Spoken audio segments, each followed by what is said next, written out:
Welcome back. Venezuela's healthcare sector is disintegrating. Thousands of doctors are leaving. They say it's because of poor working conditions, plus a lack of safety and resources.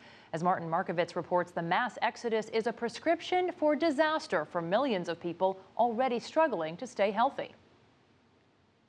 NESTOR PEREZ is about to graduate medical school and is among thousands of Venezuelan doctors that some in the medical community fear are leaving the country.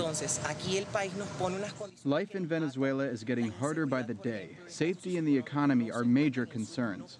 It's impossible to find work because you can't find materials. It's a sad situation that's pushing most doctors to migrate. NESTOR plans on heading to Portugal soon after graduation. He is not alone. According to the Venezuelan Medical Federation, more than 7,000 doctors have left the country's public hospitals to practice abroad, mainly in places like Spain, Chile, and the U.S. I'm not worried about the doctors leaving the country. I'm worried about Venezuela being left without well-educated doctors. The ones staying are retiring or no longer practicing. Dr. RHODE LONGA works at a public hospital in Caracas. She blames the scarcity of medical supplies on Venezuela's political and economic instability, but she doesn't see it relevant to the exodus of doctors. I can't agree with the argument that doctors can't do their jobs because of poor working conditions. All hospitals here have the appropriate conditions to work in.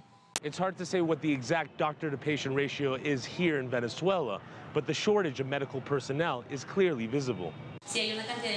There are many doctors who left the country, but it is nothing new. In fact, many of the ones who left to Spain are now coming back. In the past decade, a government-sponsored program has trained more than 18,000 medical professionals. The challenge now is keeping these doctors, like NESTOR PEREZ, from going abroad. Markovits, CCTV, Caracas.